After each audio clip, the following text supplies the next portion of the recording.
Welcome to the Vidya power academy. Dear student, जैसे कि आपको पता है यूपी पुलिस कांस्टेबल की वैकेंसी आउट हो चुकी है। उसके बारे में देखते हैं कुछ इंपोर्टेंट नोट्स डिटेल्स।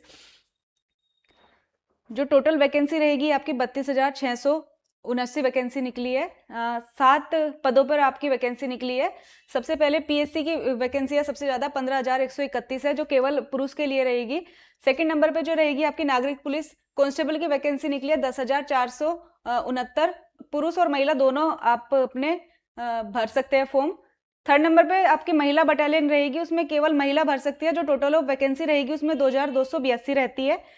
विशेष सुरक्षा बल के लिए केवल पुरुष भर सकते हैं, जिसमें 1,341 वैकेंसी है। जेल वार्डन पुरुष के लिए रहेगी 3,279 वैकेंसी आपकी। जेल वार्डन महिला के लिए रहेगी 106 वैकेंसी। घुड़सवार पुरुष के लिए रहेगी, पुलिस के लिए केवल पुरुष भर सकते हैं, 71 वैकेंसी रहेगी।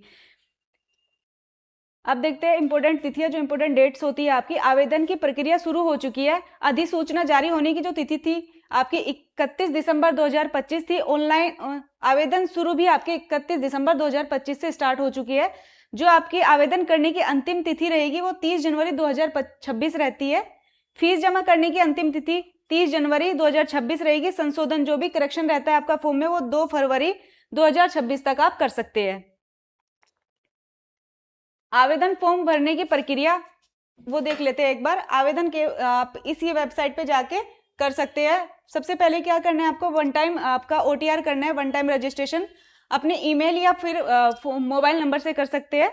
सेकंड पे आता है आपका डिजी लॉकर। अपने शैक्षणिक दस्तावेजों को आप डिजी लॉकर के माध्यम से अपलोड कर सकते हैं।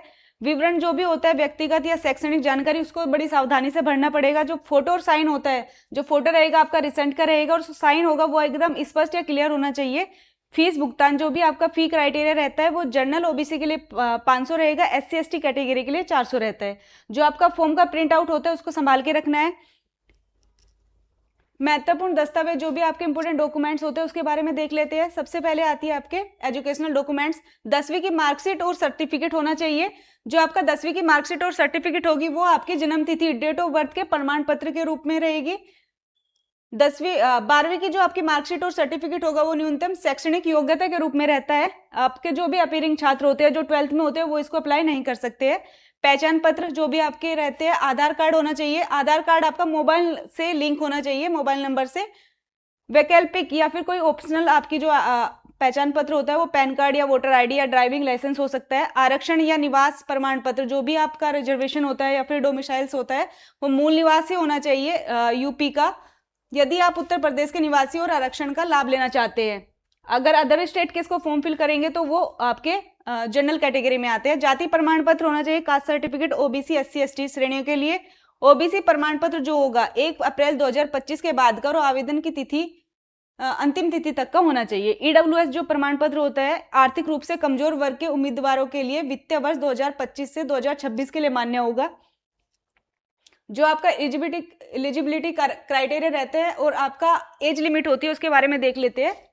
शैक्षणिक जो आपकी एजुकेशनल क्वालिफिकेशन होनी चाहिए, उम्मीदवार को भारत के किसी भी मान्यता प्राप्त बोर्ड से 12वीं या फिर किसी समकक्ष परीक्षा उत्तीर्ण होनी चाहिए 12वीं की। अपीयरिंग नहीं कर सकते हैं। आपका जो एज क्राइटेरिया होता है 1 जुलाई 2025 के अनुसार होगा। पुरुष के लिए, आपके मेल के लिए 18 से 22 वर्ष की आपकी इसमें एज रहती है। जन्म जो होना चाहिए 2/7/2003 से 1/7/2007 के बीच का होना चाहिए। फीमेल के लिए, जो महिला के लिए होती है, एज क्राइटेरिया 18 से 25 का होती है। जन्म जो होना चाहिए 2/7/2000 से 1/7/2007 के बीच का होना चाहिए। आयु में छूट जो मिल रही है ओबीसी एससी एसटी कैटेगरी के लिए मिल रही है 5 वर्ष की। मतलब कि जो पुरुष हो गए उसको 18 से 25 हो जाती है और महिला के लिए 18 से 27 हो जाएगी। चयन प्रक्रिया जो भी आपकी सिलेक्शन प्रोसेस होती है वो 4 चरणों में होती है कंप्लीट। सबसे पहले आपका रिटन एग्जामिनेशन होता है। रिटन एग्जामिनेशन आपका ओएमआर बेस होता है। इसमें अब की बार से इसमें नेगेटिव मार्किंग हटा दी गई है। सेकंड आता है आपका डॉक्यूमेंट्स वेरिफिकेशन और पीएसटी रहता है आपका, फिजिकल शारीरिक मानक परीक्षण होता है। थर्ड नंबर पे आता है आपका शारीरिक दक्षता परीक्षा पीईटी, जिसमें पुरुष के लिए 4.8 किलोमीटर दौड़ होती है 25 मिनट में होती है और महिला के लिए 2.4 किलोमीटर की दौड़ होती है 14 मिनट में रहती है। फोर्थ नंबर पे आपका मेडिकल एग्जामिनेशन रहता है आपका। जो आपका रिटन एग्जामिनेशन होता है उसमें रहते हैं वो 4 पार्ट में रहता है आपका डिवाइड, जो आपके सब्जेक्ट्स होते हैं। फर्स्ट पे आता है सामान्य ज्ञान, जिसमें 38 क्वेश्चन होते हैं सामान्य ज्ञान के।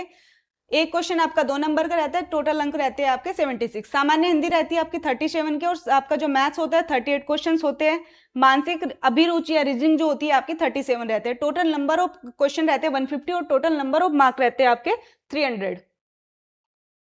जो आपका शारीरिक परीक्षण होता है, मानक रहता है फिजिकल स्टैंडर्ड, वो रहता है आपका लंबाई होनी चाहिए पुरुष के लिए, जो आपकी हाइट होती है जनरल ओबीसी एससी के लिए 168 सेंटीमीटर, एसटी के लिए रहती है 160 सेंटीमीटर।